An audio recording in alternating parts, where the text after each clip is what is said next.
Hey everyone, Dockwell here, and welcome to another video. Today's video is going to be a Viper build for patch 7.35D, and I'm doing this build because I actually been playing a decent amount of Viper offlane. I think this hero is actually pretty good right now. You can kind of do this mix of being tanky, hard to bring down because you have a lot of magic resistance, and you can get ags and some other items that just make you really, really hard to kill. And you can also do a decent amount of right-click damage, but I think the key to the hero is that there's two things. One, you can just melt buildings now with your shard, and they recently changed the break to be on the alt, and that is just so good against so many heroes these days. I mean, there just feels like every single hero has some kind of passive that if you break that hero, they're just, out of the fight for the duration. So it's really good, and I think that combination of being really utility in a lot of ways, tanky, hard to bring down, so you have that offlaner ability, but then you can also do crazy right-click damage and push towers. I just think it's really, really good if you know how to position the hero, know how to play him, and you are very slow, so you have to be at the right spots at the right time, but you also lane dominate. So you do a little bit of everything, pretty easy hero to play, and I'm going to show you the build that you should go right now that kind of mixes those things together so you can do the best offlane build. So let's jump into the items first. You're going to be going for tangos first. You're going to be going for 1 mango and then 2 circlets and 2 branches, and this is kind of not exactly standard for every single ranged hero, but in this case, I'm going to be buying 2 Wraith Bands. So because of that, that's why I'm getting those 2 circlets and not just the circlet, basically getting the circlet and the Slippers of Agility, because for the most part, 2 Wraith Bands is really, really good because it just amps up your aggressiveness, it amps up all the things you want to do, and you are kind of that really good laner, and once the lane breaks down, it's a little bit awkward for the hero, so you want to dominate the lane as much as possible. And so having these 2 Wraith Bands is really, really good. It just helps you so much in that lane, and it helps you, man fight if you need to tank up or anything like that as well. These Wraith Bands are really, really good for that. And so that's why I would go for 2 every single time, and then go for that magic wand as well. And we also get this enchanted mango because mangoes are just really good for replenishing mana in the lane, and this hero just spamming mana all the time with poison attack. Now, the one thing I will say just on that, regarding mana and the mango and stuff like that, for the most part, I don't like to use this mango or really use poison attack all that much level 1 or level 2, because I will get into the levels later, what we're skilling up, but we're always, almost every single time getting level 2 poison attack at level 3. And so level 3 is really the time when you're going to want to be using way more mana, and you don't want to waste all of your mana in the beginning, of the lane, or in, getting a rune by poison attacking much. Yes, if you can get first blood, that's great, but for the most part, you don't want to have sitting at a 1/4 mana and then use your mango so early, because you're not getting as much effectiveness out of that level 1 poison attack. Maybe use it here and there to scare people off, but really committing all in is on level 3 when you have those 2 points in poison attack. So just a quick note about that there. But once you get these early game items, you're just going to be going straight for power treads. I would say do not get the boots of travel. That's just kind of grief. This just amps up everything you want to do. Makes you tankier, makes you attack faster. It does all the things you want to do. And yes, you are slow, but this is really all in, more of a mid build. If you were going mid Viper, I would say it's a little bit grief for the most part. So just go for the power treads.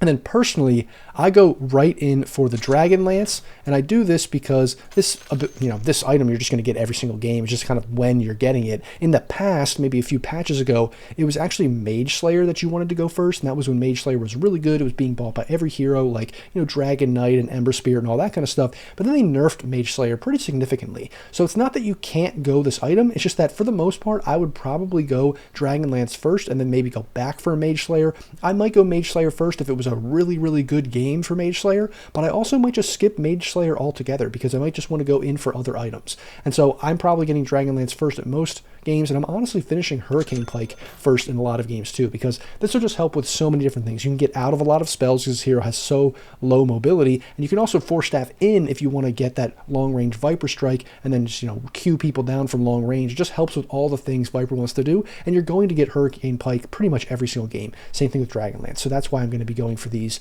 items first almost every time.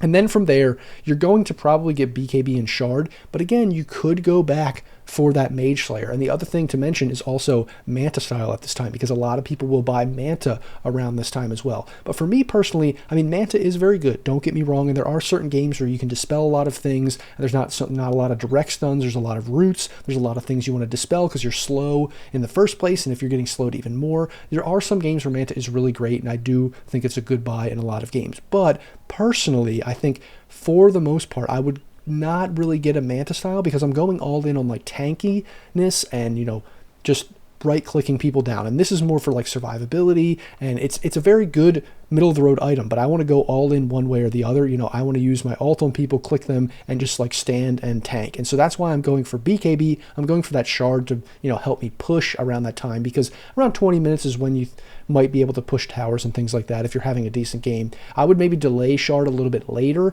if you aren't pushing at that time, if you're losing the game, but this shard is still very good for even being offensive anyway, so I would still get it in most games.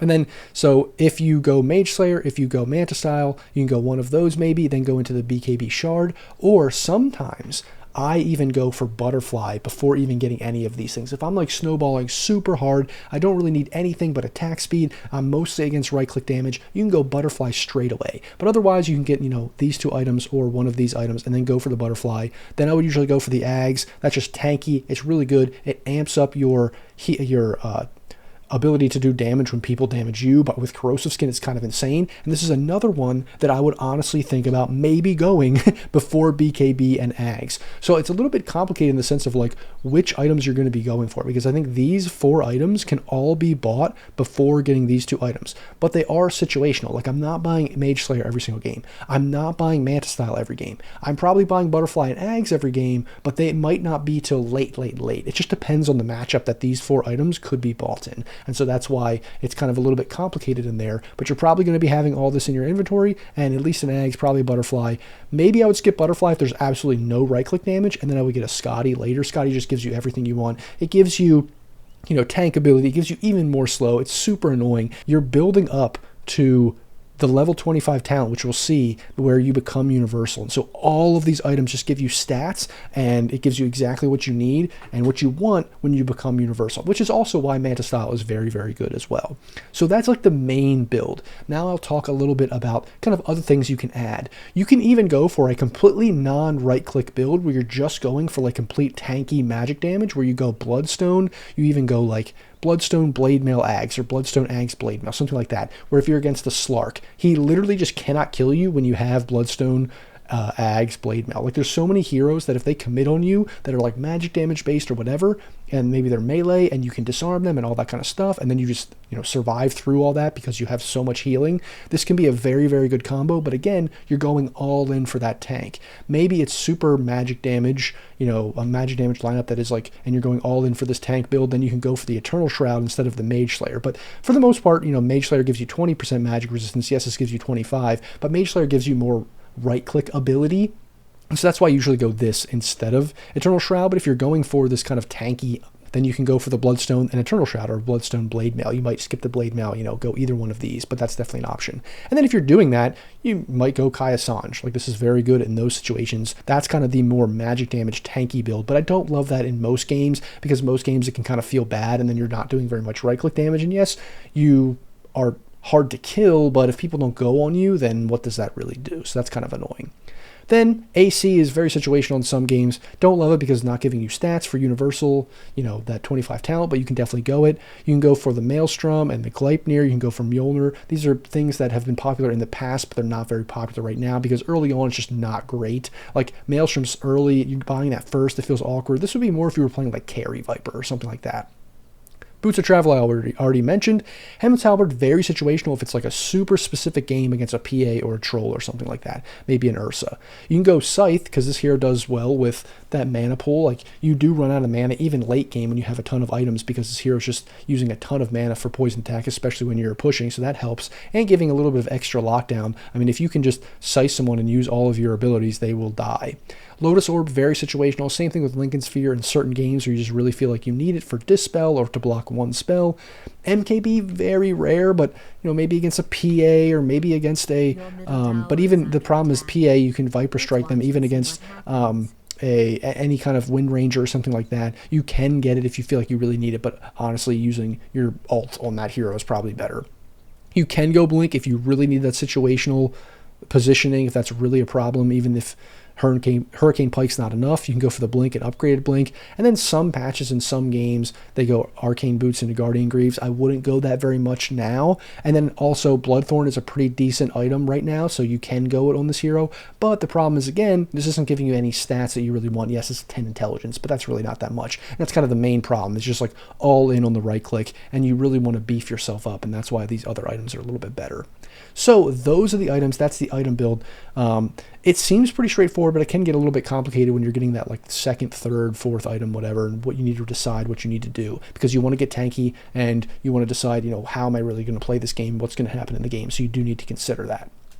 Then we can go on to the skill build. This is pretty straightforward. You're going to be getting Poison Attack level 1 every single time. You're going to get Corrosive Skin level 2 every single time. This just helps you in the lane, tank up. When people right click you, they take harass damage. That's great. And then level 3 Poison Attack every single time. And this is great because at this point, like I said, that's when you want to use a lot of your mana, then use your Mango potentially, because you're getting way more aggressive now that you have level 2 in this. And then level 4 Corrosive Skin almost every time. And I say almost because there is a point at level 4 or beyond that you will eventually get 1 point in Nether Toxin. It all depends on the game. And Nether Toxin is going to be the last one that you max out, but this ability is your farming ability. So let's say the lane breaks down because you're dominating, or let's say the lane breaks down because your support is trolling and going jungling or just, you know, abandoning you. At some point, after level 4 or so, you can get 1 point in Nether Toxin to just push the wave, go jungle, do those kinds of things. So just keep that in mind. It doesn't need to be straightforward. But if you're just dominating the lane, you're just in the laning stage, you're not really pushing the wave, you're not really jungling at all, then I would just go back to get 2 points in Corrosive